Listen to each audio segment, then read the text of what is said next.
क्या आप जानते हैं कि आपके हथेली में बनने वाला त्रिभुज आपके लिए कितना महत्वपूर्ण है? क्या आपके हथेली में भी कहीं पर त्रिकोणनुमा चिन्ह बन रहा है? आइए हम बात करते हैं यदि आपके सूर्य पर्वत पर कोई त्रिभुज बनता हो। यह है हमारा सूर्य या सन माउंट जिसे कहते हैं, जो रिंग फिंगर के नीचे का क्षेत्र जिसे अनामिका उंगली भी कहते हैं, ये होता है सूर्य का क्षेत्र। सूर्य पर्वत पर यदि स्वतंत्र और निर्दोष त्रिभुज बनता हो इस प्रकार से, जिसमें 3 कोने हो, ये हो सकता है कि फॉर्मेशन इसका कुछ इस प्रकार से हो जाए, या फिर ऐसा भी हो सकता है कि इसका फॉर्मेशन इस प्रकार से हो जाए। आपको ये देखना है कि 3 रेखाओं के मिलने के संयोग से यदि कुछ ऐसा फॉर्मेशन होता है तो इसे ट्रायंगल कहा गया है। इंग्लिश में, संस्कृत में त्रिकोण और हिंदी में इसे त्रिभुज कहते हैं। यह त्रिभुज काफ़ी शुभ माना जाता है। सूर्य पर्वत आपके प्रतिभा को दिखलाता है, आपके नेम और फेम को मूल रूप से दिखलाता है। आपके नाम और आपके ब्रांड सूर्य के तरह चारों तरफ फैलते हैं, वो सूर्य करता है। और सूर्य पर बना त्रिभुज इसके गुण को बढ़ा देता है, अर्थात ऐसे लोगों को उच्च स्तरीय मान और सम्मान मिलने की पूरी गारंटी। अर्थात ये लोग जहाँ भी वर्क करेंगे बड़े स्तर पे करेंगे। यह चिन्ह आपको बड़े राजनेता के हथेली में मिल सकती है। यह चिन्ह आपको बड़े उच्च स्तर के व्यापारिक वाले लोगों के हथेली में मिलेंगे, या कला के क्षेत्र में माहिर लोगों के अंदर मिलेंगे। कला या वर्क के क्षेत्र में किसी न किसी कार्य में ऐसे व्यक्ति इतने दक्ष होते हैं कि उच्च स्तर का मान सम्मान पुरस्कार मिलने का इन्हें पूर्ण संभावना बनती है। तो आपके हथेली में यदि त्रिभुज है सूर्य पर्वत पर, तो आप उच्च स्तर का वर्क करेंगे और बड़े स्तर पर आपका नाम और यश होगा। बात करें अब शनि पर्वत। ये हमारी मिडिल फिंगर जिसे मध्यमा कहा गया है, इसके नीचे ये है हमारा शनि का क्षेत्र। ये लगभग इतना क्षेत्र होता है। हमारी भाग्य रेखा भी इसी शनि क्षेत्र पर जाती है।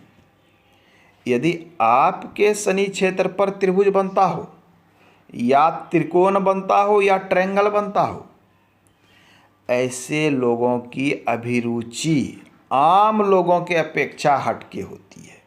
अर्थात इनके जो सोचने का तरीका होता है वो अलग होता है।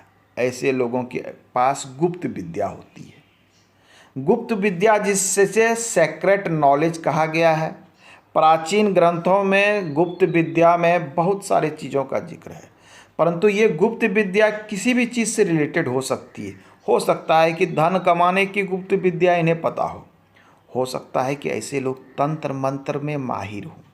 ऐसे लोग ज्योतिषी क्षेत्र में बड़े हो सकते हैं, वास्तु के क्षेत्र में, ज्योतिषी के क्षेत्र में, और भी कई ऐसे क्षेत्र हैं जिसमें आपके चिकित्सा से संबंधित क्षेत्र भी हो सकते हैं। मतलब ऐसी विद्या जिससे आम लोग दूर रहते हैं, ऐसी विद्या की ओर इनकी गहरी अभिरुचि और पकड़ होती है। शनि पर्वत शुभ अवस्था में हो तो ये अपने गुप्त विद्या का प्रयोग लोक कल्याण के लिए भी करते हैं। शनि पर्वत यदि कमज़ोर अवस्था में हो तो ये लोग अपनी विद्या का प्रयोग सेल्फ के, अपने स्वयं के लाभ के लिए अधिक करते हैं। चाहे वो विद्या धन संपत्ति बनाने की हो, या तंत्र मंत्र की हो, या गुप्त ज्ञान की हो। नेक्स्ट है हमारा इंडेक्स फिंगर जिसे तर्जनी उंगली कही जाती है। इसके नीचे का होता है जुपिटर माउंट।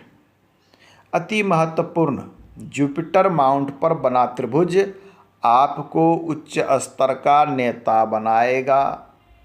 अन्य स्थितियां यदि शुभ है, सूर्य लेख रेखा मजबूत अवस्था में है, लंबी है, ऐसे लोग बड़े राजनेता बनेंगे। विधायक, सांसद भी हो सकते हैं, मंत्री स्तर तक पहुंच सकते हैं। अर्थात गुरु पर बना त्रिभुज व्यक्ति को उच्च स्तर पर पहुंचाने का कार्य करता है।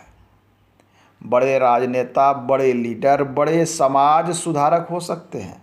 धर्म कर्म के क्षेत्र में रुचि लेने वाले यदि व्यक्ति हैं तो ऐसे लोग धर्म सुधारक बड़े स्तर पर मिलेंगे। धर्म सुधारक, ऐसे लोग बड़े मठाधीश बन सकते हैं। शिक्षा के क्षेत्र में हो तो बहुत बड़े शिक्षाविद बन जाएंगे, बहुत बड़े शिक्षाविद विद्वान हो सकते हैं। तो गुरु पर्वत पर यदि त्रिभुज बनता है तो ये आपके लिए बहुत ही अच्छा और शुभ चिन्ह है। ये आपके उन्नति प्रगति के लिए, आपके लिए बहुत ही शुभ चिन्ह है। आज के अंक में इतना ही। मिलते हैं अगले अंक में, हम पुनः बात करेंगे अन्य विषय के संबंध में। धन्यवाद।